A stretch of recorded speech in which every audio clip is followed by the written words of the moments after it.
โอเคที่เหลือจัดแถวนะคะเต็มแล้วเหรอเต็มแล้วเอากลับมาพี่น้องเลยต้องพี่น้องออกกำลังกายสักก่อนถ้าก็เด่นโตมาดิถึงทั้งเพิ่งแล้วก็ถึงทั้งหนาแล้วก็ถึงยางอ่อมปูเยบานไม่กี่เท้าไม่กี่เท้าคะมวนพักตลาตัวอีก9 นาทีพอดีอายุข้างหน้าคือหลงข้างหน้าต้องสวยเพราะว่ามีใบสีด้วยนะคะโอเคบัดนี้โล่งโตเราทำกี่เพลงนะ4 เพลงดีนะมันเขาลำยังเหมือนแรกมาบ่แดด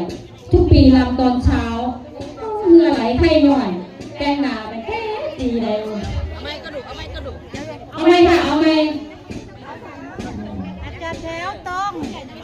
ข้างแถว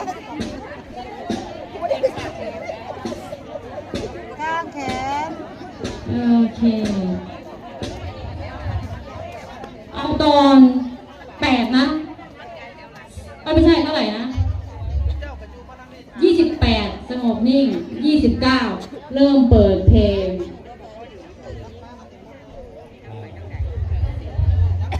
ครับก็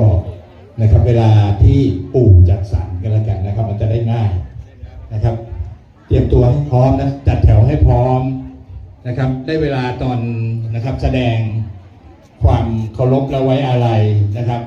ขอให้นะครับท่านผู้ชมทุกท่านนะครับที่มาเป็นกำลังใจนะครับเจ้าหน้าที่นะครับยืนสงบนิ่งพร้อมกันทั้งหมดนะครับเพื่อนะครับ